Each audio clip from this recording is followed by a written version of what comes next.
everybody. I'm so glad to be here to spend another week with you guys in our Renew series. To kick us off today, let's talk about one of my favorite YouTubers, maybe yours as well. It's a guy that makes a difference wherever he goes. His name, Mr. Beast. Does anyone else actually love this guy? Like, he's amazing. He gives all these giveaways. For example, he opened up a free car dealership, or one day he walked around and just gave $20,000 to different unhoused people. And one time he went to a restaurant, ordered just water, and then tipped the waitress $30,000. And once he gave $1 million, but only gave a person 1 minute to spend it. Something else, he offered a McDonald's worker $100,000 to quit their job.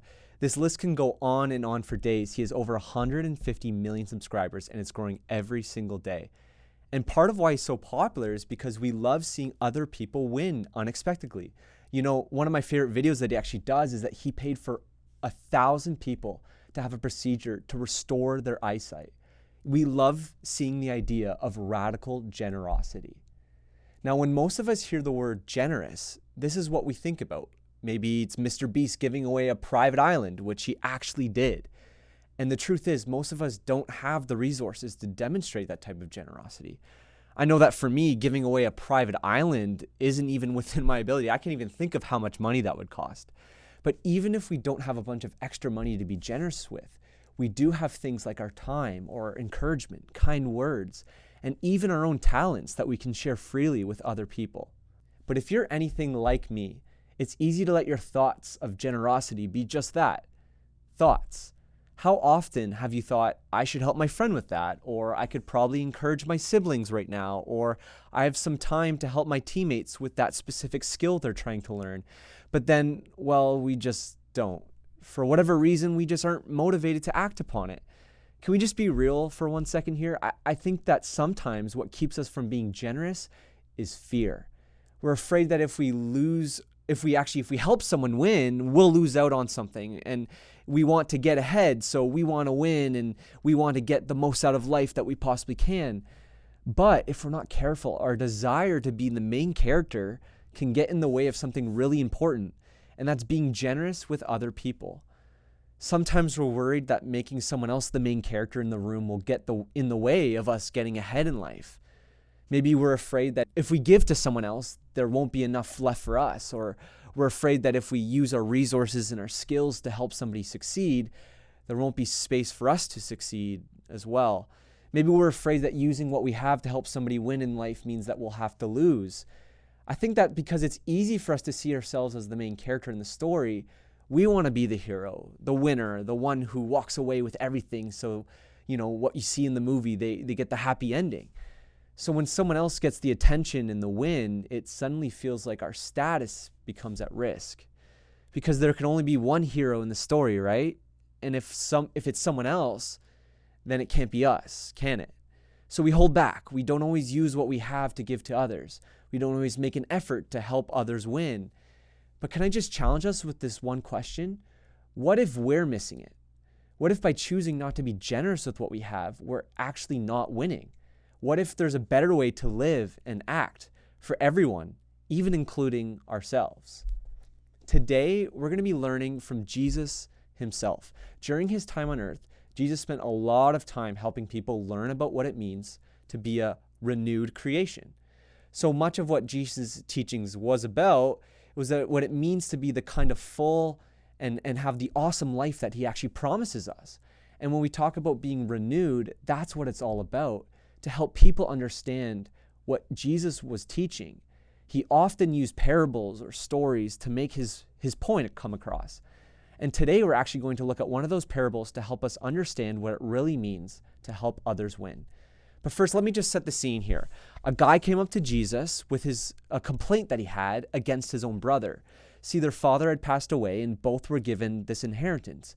And one brother wanted to share the wealth that they inherited, while the other seemed to want to just keep it for himself. The brother who was looking to receive his portion of the money asked Jesus to get involved and to tell his brother to share this wealth.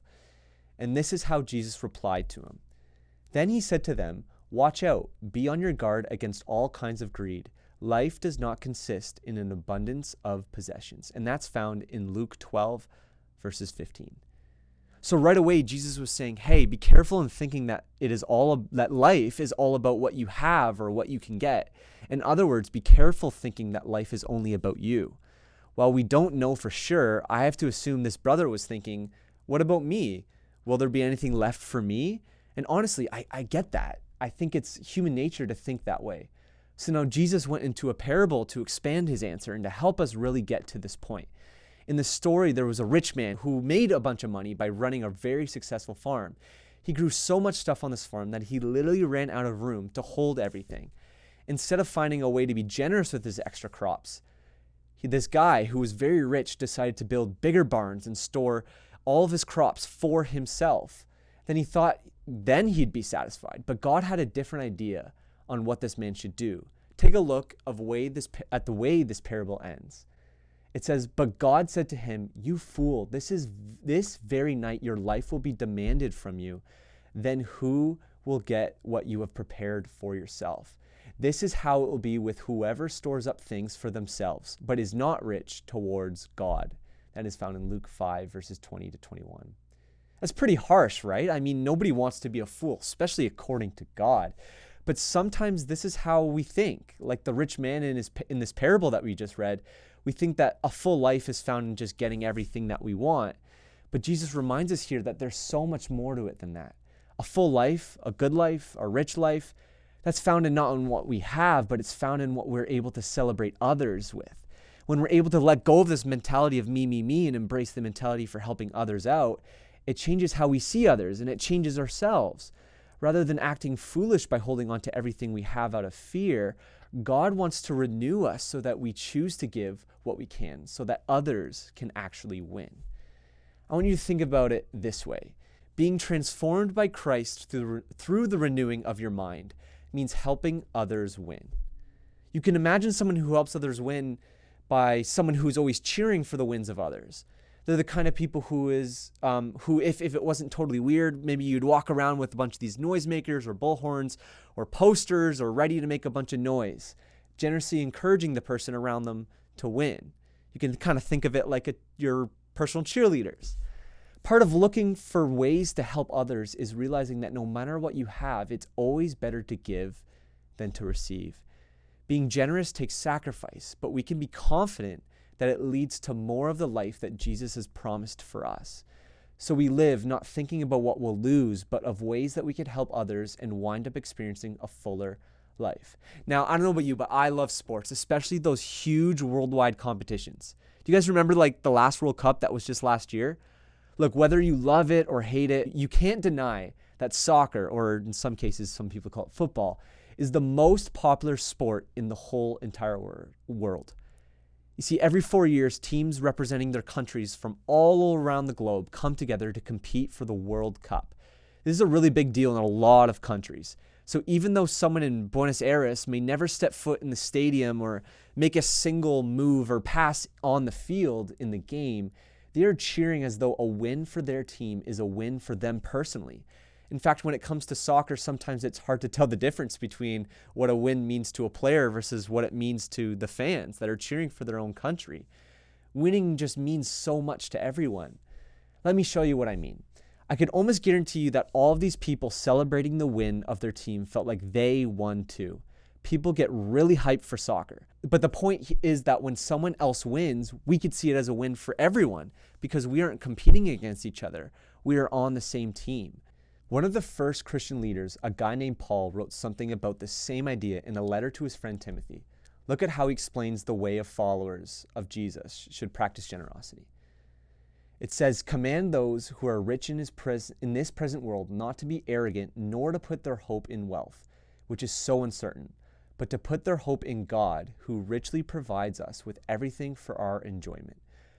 Commanded them to do good, to be rich in good deeds, and to be generous and willing to share.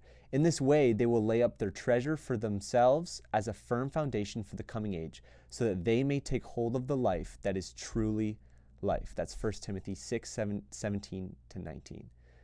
This is what it looks like to be renewed, to use what we have to be generous and doing good for others, to share with the people in our lives who need it, to help someone else win without the fear that we're going to lose. Because as God promises, when we're generous with what we have to give, that's where a true full life is found. Every act of generosity reminds us of how generous God is. That is the one way we see God at work. So remember, you have what it takes to be someone that doesn't conform to the pattern of this world. You have time, you have encouragement, you have talents, and you may even have a little bit of money to be generous with right now. You have what it takes to help someone else win. And being renewed means that we need to help others win. So how can we begin to put generosity into practice this week? Start by paying attention. Look for ways that you could help someone else win. What do you have to give? And who around you could benefit from your generosity? What would it look like to change your perspective on what winning really is? Then, just do one thing to help someone else win. Don't let your generosity end with just a thought. Instead, put that thought into action by using what you have to help someone else win. Just to get you thinking, here are some ideas on how we can do this. Maybe spend some time with a younger sibling. I mean like real time, where you genuinely pay attention to them and take an interest in them. You have no idea the kind of impact that could actually have on them. Maybe for you, it's be generous with your compliments. Don't keep your kind words to yourself, either in person or on social media. Maybe for you, you have to donate some money to a cause that helps people. It doesn't have to be a lot. Maybe just the act of giving money will actually be great for your own heart and your own life. Maybe for you, you have to just let someone else have the spotlight sometimes. Resist the urge to one-up them or be as funny as them. You can keep talking about the ideas like this in your small groups today. Finally, cheer for someone else. And I mean like really cheer for them. Be the biggest supporter you can possibly be to help them win in ways that matters to them. That's one of the best ways to be a genuine support in someone else's life, because you know that their win isn't your loss. In fact, it's your win too. Remember, being renewed means that we need to help others win. And one of the best places to start is in your own small group. Your group is like your team. You're there to support each other, cheer each other on, and win together. So as a small group, take some time to talk through what it means to help each other win. In fact, when you head to the group, think about this question to help you get into the right mindset for the conversation. How can I help someone else win this week? Well, thank you guys. I hope you guys learned some stuff. Have a great time discussing this in your small group, and we will see you next week. Bye.